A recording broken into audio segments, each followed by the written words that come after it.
Bonjour tout le monde. Vous voulez vous marrer, voir une petite comédie bien sympa et très rythmée?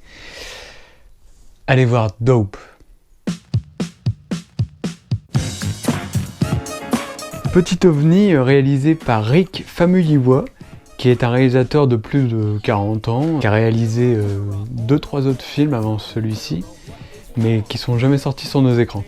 Le film est passé à Deauville, où il a eu le prix du public, et ensuite il y a la quinzaine des réalisateurs qui l'a repris au Festival de Cannes. Et il a vraiment eu un bon succès, de bonnes critiques. Il a vraiment fait marrer tout le monde. Le réalisateur s'est inspiré de sa jeunesse pour écrire le scénario, puisqu'il a vécu dans des quartiers chauds de Los Angeles, et ensuite il est parti étudier dans des très grandes universités. On va donc suivre Malcolm, qui est un jeune geek, fan des années 90 et plus particulièrement de sa culture hip-hop. Et on va le suivre, lui et ses deux amis, qui s'appellent Diggy et Jeep. Il a plutôt l'air, Jeep, il a l'air plutôt pakistanais ou indien.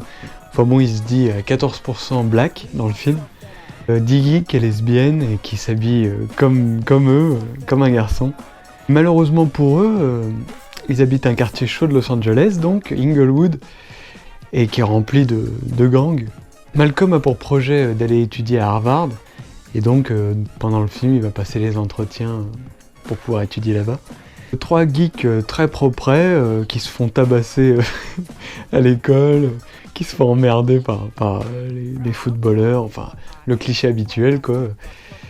Et évidemment, il va leur arriver une emmerde, puisque Malcolm va tomber sur un dealer qui va l'inviter à une soirée, et finalement pendant la soirée il va y avoir une fusillade, et il va récupérer son sac, un sac que le dealer a utilisé justement pour cacher toute sa dope quand les flics arrivent. Ce jeune va se retrouver avec un sac rempli de drogue et un flingue, et il va passer tout le film à essayer de s'en débarrasser, à essayer de retrouver les dealers pour leur redonner. L'action se passe presque en temps réel, c'est quasiment sur une journée, un peu comme le film After Hours de Scorsese. Ça m'a fait penser à ce film, ou encore U-Turn, Ici commence l'enfer d'Oliver Stone. C'est ce genre de film où il arrive que des emmerdes au principal protagoniste. Le film s'ouvre par la définition du mot dope. Alors évidemment, la dope au départ c'est surtout pour désigner la cam, la drogue. Ça peut aussi être quelqu'un de con, quelqu'un de stupide. You are fucking dope! On entend souvent ça dans les films. On peut aussi utiliser le mot dope pour dire qu'on a apprécié quelque chose. That's the real dope! C'est de la super cam, pour dire qu'on a apprécié quelque chose. Le même mot qui peut dire 3 choses différentes, et ces 3 choses-là se retrouvent dans le film. Il y a des gens plus ou moins vifs, il y a pas mal de drogue, et le film est sympa quoi. L'acteur qui joue le personnage principal s'appelle Shameik Moore. Il est à ma connaissance inconnu pour l'instant, je crois que c'est un de ses premiers rôles. Son amie lesbienne est jouée par Kiersey Clemons. Pareil, aucune idée d'où elle sort. J'ai vu qu'elle avait joué dans une série avec Halle Berry là dernièrement, une série de science-fiction. Le troisième pote est joué par Tony Revolori. Lui, on a pu le voir dans le Budapest Hotel de Wes Anderson. Il jouait le groom. 3 acteurs qui ont vraiment une bonne tête, vraiment sympa. Ils jouent tous les 3 vachement bien. Et ils sont habillés comme dans les années 90, donc dans le film. Ils savent qu'avec des couleurs très flashy, bon, j'ai essayé. Leur coupe de cheveux rappelle les années 90, leur vélo. On aperçoit même une Game Boy à un moment, la première Game Boy. Ce qu'on remarque très vite dans le film, c'est qu'il y a un rythme terrible. Le film va à toute allure, et il y a une BO extraordinaire, vraiment constituée quasiment que de hip-hop, à l'exception de Korn. À un moment, il y a un morceau de Korn qui rythme toute une scène, mais sinon c'est Public Enemy, Busta Rhymes, Santi Gold qui sort un nouvel album. Des couleurs super flashy, une mise en scène très, très vintage quoi, avec des très très bonnes musiques. C'est Pharrell Williams qui s'occupe de la BO, et il a fait du bon boulot quoi. Il a trouvé de super chansons à mettre dans le film.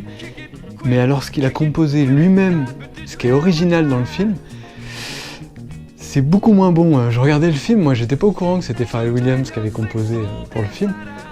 Et les quelques moments où il y a des chansons originales dans le film, donc qui ne sont pas connues, qui ont été créées pour le film, elles sont vraiment elles sont mauvaises quoi, par rapport au reste. Dans le scénario, les trois amis là, ils font de la musique. Et les quelques fois où on les voit jouer live, c'est nul. Les chansons sont assez bidons. Et c'est Pharrell Williams qui a composé ça. Donc c'est pas terrible quoi. Pas terrible Pharrell. Dans les crédits, on peut se rendre compte que c'est Forest Whitaker qui a produit le film.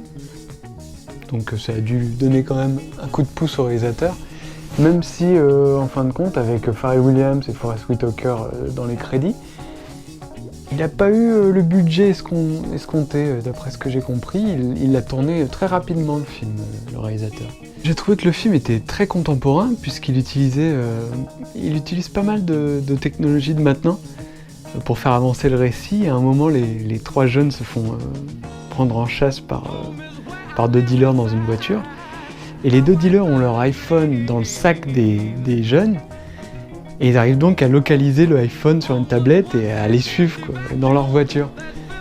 Et plein de fois, il y a des moments où on utilise la technologie de maintenant pour faire avancer le récit et c'est assez sympa, je trouve. On parle par exemple beaucoup de bitcoins dans le film. Je vais pas vous révéler l'intrigue, mais en tout cas, les trois jeunes, là, ils vont devoir utiliser cette nouvelle monnaie, cette nouvelle devise, qui date d'il y a quelques années. C'est donc la monnaie numérique sur le net. A noter que c'est la première fois qu'un film acceptait au guichet des cinémas les bitcoins, et donc on pouvait venir acheter sa place avec notre monnaie numérique dans plus de 900 cinoches en Amérique. L'ambiance du film se veut un peu trash, même si bon, à la fin il y a quand même une morale très mielleuse. Les 10 dernières minutes sont pas terribles. Vraiment, il y a une grosse morale et ça se termine très gentiment. Alors que le film est assez délirant. Il n'y a pas de grand message dans le film. C'est pas un scénario de Spike Lee, quoi. Il n'y a aucune grande revendication. C'est pas politisé du tout. Hein. Ce qui est clair, c'est qu'il y a un refus de catégoriser ces personnages qui est assez agréable. Le principal atout du film, c'est les dialogues, qui sont très drôles. Il n'y a pas un grand scénario, mais il y a plein de situations très rigolotes et surtout des personnages attachants et vraiment des dialogues fandards. Le film est sorti hier, mercredi 4 novembre, et je vous le conseille si vous voulez vous marrer, vous détendre devant un bon petit film, bien réalisé, bien joué, avec de la bonne musique, des belles images, de belles couleurs. Voilà, là on se fout pas de notre gueule, c'est sympa, un bon divertissement.